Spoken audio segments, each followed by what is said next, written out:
All right, some different subjects. I think you all saw the news in the last 6 months, and the Me Too movement is very, very strong.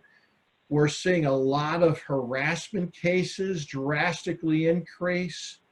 I have been doing a couple of investigations on harassment, bullying, things of that nature. And we're talking about companies that have CEOs that have a 40 to 60 employee company that are actually getting the finger pointed to them being a bully and harassing and not promoting females, not promoting minorities, those type of things. So uh, we're starting to see some board actions now being taken about actually releasing CEOs of companies that are doing a great job in running the company, but they're in this Me Too movement thing of not worrying about diversity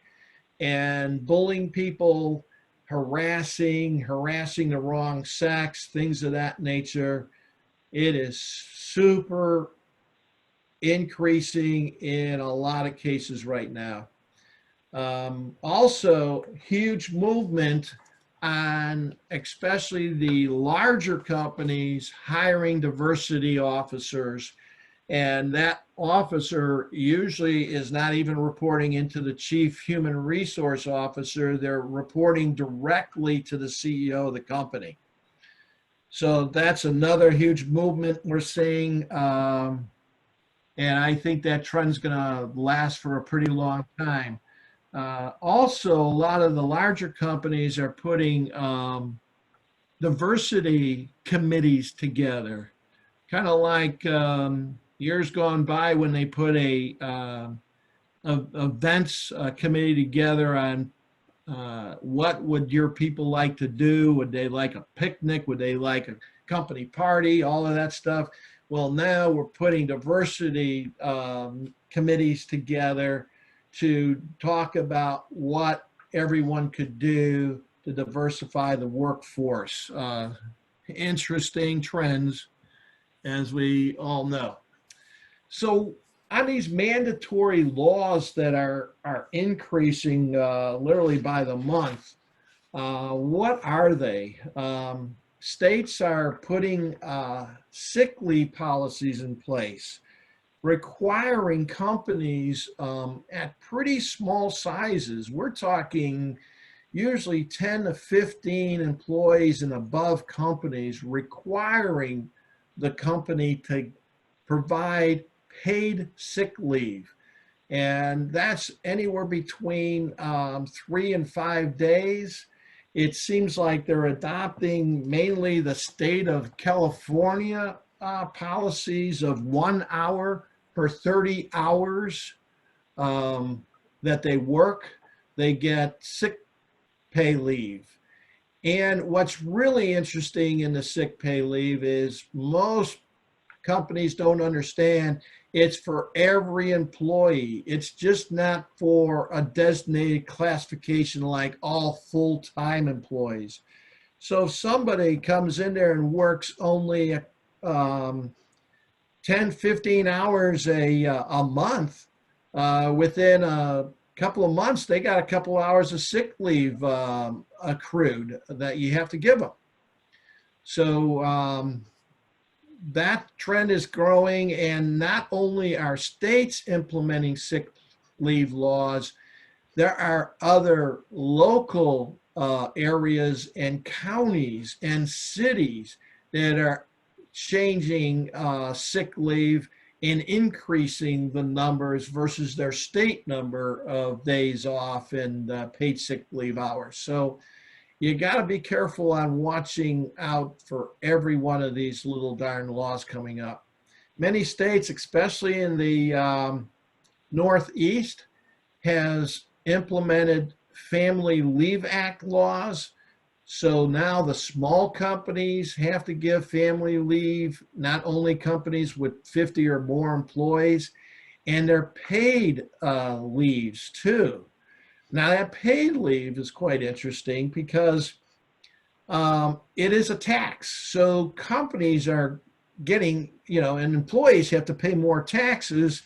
And it's quite interesting in New York, this just happened in the past year. And you had a lot of employees saying, hey, I don't want this. Can I just opt out of it? It's like, no, you can't. It's a tax that's coming out of your pay.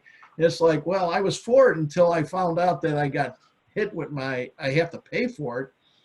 But people don't understand that these things are costly, and they can't just give the company the right to just spend more money, or they'll go out of business.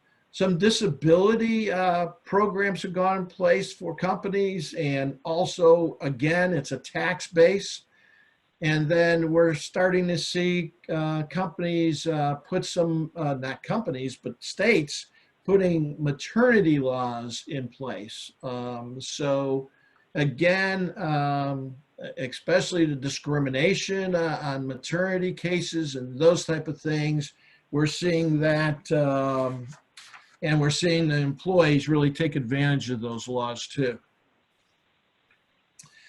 One thing that's really cropped up on those state laws, there are now 22 states that have made it law under the Equal Pay Acts that you cannot ask an employee in an interview how much they make.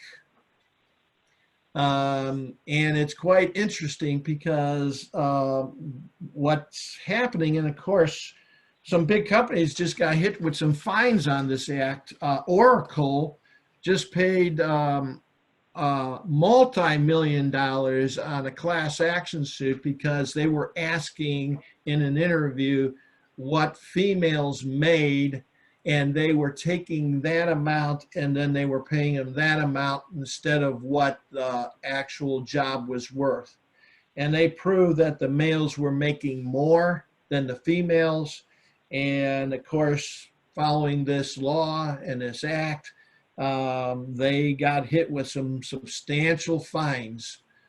So again, this is going to probably come more and more in play. I wouldn't be surprised if all 50 states will have this law in place shortly because of the Me Too movement and everything else. So one of the things you can ask is, this job pays this, and is that okay? So you could at least do the bottom line of what the range of that job is, and get some comfort zone if that person would come to work for you for that price, because you don't want to kind of like give them an offer to find out you're way off on an offer letter as well. So again, some changes that we're going to live with probably for the rest of our life on that. Like I said, COVID, we can't not talk about HR trends without talking about what's going on with COVID and all of that stuff. So at the beginning of time, we had the Family First Act, which basically requires companies to pay sick leave and or care for a COVID patient or child that cannot be on their own, and the institution that has normally kept the child, like a school or daycare center, closed down. Interesting, I've probably given over 50 webinars, touched over 7,000 companies on all of these acts right now. And people still aren't getting it. Lawsuits are coming in play now with companies refusing to pay people for sick leave under COVID, and they're required to do it. There's laws and there's parameters behind all of these things, like making sure that the employee goes and seeks medical attention and all of that kind of stuff. You have to bring notes in and covered by a medical advisor, things of that nature. But and I have some clients that don't like paying this out, but it's a tax, and it goes against a tax base. Instead of you paying that person's bill for that payroll, you actually get a tax credit off of your payroll. So it doesn't cost the company anything. If you have a very, very small payroll, you can't recover your taxes, you could send a Form 7200 IRS form in to go collect your money.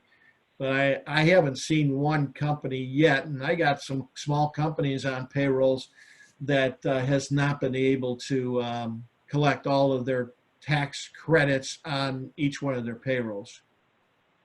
A lot of EEOC claims coming in now on this COVID thing. And then EEOC has come up with guidelines on all of this, like things like if a school system has opened up their schools, however, the parent makes a decision not to send their child to that school, they are not authorized the Family First Act,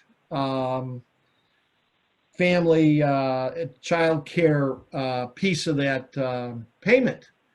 But if the school totally closed down, then they are able to collect it. So there's where there's a lot of claims coming in, and there's just not enough agents to worry about this stuff. On top of all this, just in the past 14 days, the New York State courts have disputed the EEOC guidelines on some of this stuff.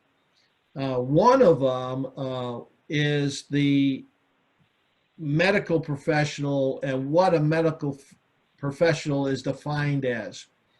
So we have been pretty clear in our guidance to our clients that just use the word medical advisor, because most of these doctors are using telemedicine today, and so they don't even talk to their patient. They will have a telemedicine individual call them up, and then that person will give them advice on what to do. So you need to then take the advice of that medical advisor and receive a note that they could be off of work, how long will they be off of work, and then of course when they come back to work, we're asking, and the EEOC has this as a requirement, and this one thing that the state has not disputed is that we require a fit for work certificate notice letter from a medical advisor saying that person could come back to work after their COVID situation. Also, some companies, and you could do this, it's legal to do, and you could require up to 2 negative tests results in the last X amount of, like, 3-day period of time for that person to come back into a facility as well to work.